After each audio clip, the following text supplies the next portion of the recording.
A gente falou sobre Realengo, e aí quando você falou desse bairro, você citou a questão cultural que tem lá, né, da importância da gente ocupar as praças. E aí lá tem o Parque Realengo, né, que é um espaço que inclusive vai ser expandido agora, né, Sim. vai ter a obra de expansão. E muitas pessoas são contra. Eu digo isso porque eu acompanho muito, leio bastante a imprensa, né? E vejo muitas pessoas criticando nas redes sociais mesmo, porque é uma praça, porque é desnecessário, porque tem que investir em educação, tem que ter um posto de saúde, um hospital. E as pessoas não reconhecem, e como a gente está falando de território, a importância de você ter um espaço de lazer dentro do seu bairro, porque isso também é um direito das pessoas, porque ali acontece a Sim. convivência, acontece as trocas, acontece de fato o momento de lazer, de descanso, Sim. e pode ser também um lugar para que se homenageie pessoas, mulheres principalmente, né, que é o nosso foco aqui, pessoas importantes para a história daquele lugar ou para o contexto nacional. Qual que é a sua Sim. visão sobre isso, você que lê e entende sobre territórios? Olha, eu concordo super com você, assim, são espaços necessários. Eu acho muito triste, né, quando a gente vê as pessoas fazendo esse tipo de comparação do tipo: "Ai, não precisa disso de cultura, tem que ter posto de saúde". Assim, o dinheiro para saúde existe, o dinheiro para educação existe, o dinheiro para cultura existe e precisam existir, e eles precisam ser inclusive multidisciplinares, assim. A gente hoje tem muita gente que estuda, né, a importância da convivência, para melhora da saúde. Eu estava falando de Nisa Silveira agora há pouco, assim, cara, a arte é um mecanismo, uma ferramenta essencial para a gente pensar em saúde.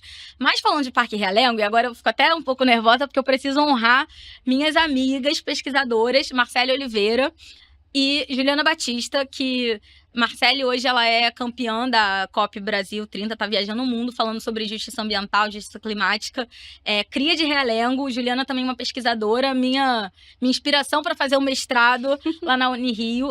Ambas são ali da região e elas que me apresentaram o Parque Realengo desde antes dele existir, desde quando ele era uma luta dos moradores, que era um espaço abandonado, né? Era do exército, Do era do Exército, eu li exército, uma matéria mas era sobre um isso. lugar abandonado, quase que um lixão. E aí a ocupação Parquinho Verde começou há quase 20 anos atrás. Tem moradores hoje históricos que estão nessa luta há muitos anos e começaram a capinar, começaram a cuidar, começaram a fazer intervenções ali, a lutar por esse espaço verde, porque Realengo é um dos territórios mais quentes da cidade, não tem área verde, né? Então hoje a gente vê, tipo, bairros arborizados e bairros da Zona Oeste, tem uma dicotomia, assim, muito grande. Então, assim, a primeira coisa a ser dita é: o Parque Realengo e a sua expansão agora são frutos de luta popular, de luta dos moradores, e é um dos maiores exemplos do que eu falo do rolê. Quando a pessoa conhece o seu Conhece. território, ela vai de alguma forma pensar em transformar ele, e essa galera tá fazendo isso. Então, a convivência, o espaço de lazer lá dentro é um espaço de educação também, porque a gente tem as naves do conhecimento, que tem programações absurdamente incríveis, tem espaços. Eu acho que a navezinha de Relengo não, mas as naves do conhecimento enquanto equipamentos, né, são maravilhosas. E aí, na nave de Relengo não tem, mas eu sei que na de Engenho de Dentro tem espaço para podcast. Você pode agendar e criar o seu podcast lá. Então, assim. A gente precisa trazer toda essa informação para o resto da população para que a gente pare de falar que era melhor ter feito um posto de saúde.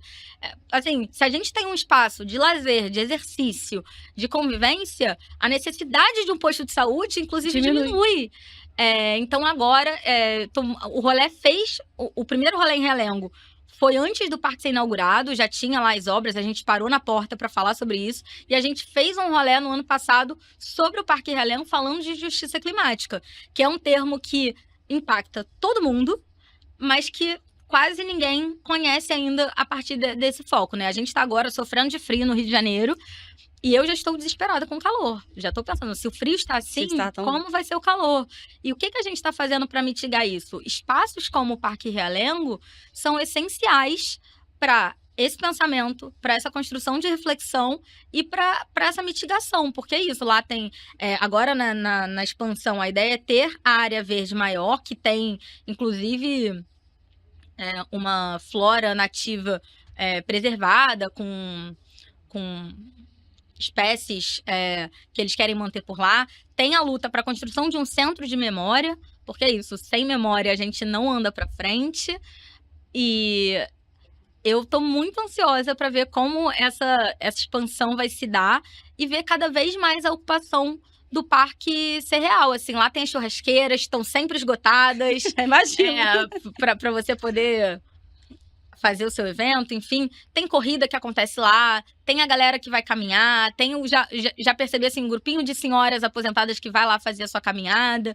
Então, espaços de convivência são essenciais para a gente pensar uma cidade que consegue trazer essa multidisciplinaridade, que vai trabalhar a educação, vai trabalhar a saúde, vai trabalhar história, memória, cultura. Lá acontecem apresentações, tem a galera de grupos de dança que ensaia por lá. Então, assim, são espaços essenciais. E aí a gente tem hoje o Parque Realengo, a gente teve agora a inauguração do Parque Piedade, que eu ainda não fui, mas está na rota aí de um futuro rolê. Tem o Parque na Pavuna também. Então, é muito bom a gente ver a A construção. Pavuna é literalmente dentro da comunidade mesmo, Sim, né? sim. E é um espaço que é isso, tem que estar onde as pessoas estão, né? Tem que servir as pessoas. Também não adianta começar a querer criar parques para dizer que são criados e que não estão, que a galera não chega, que é difícil de chegar, ou que não tem o que a população de fato precisa.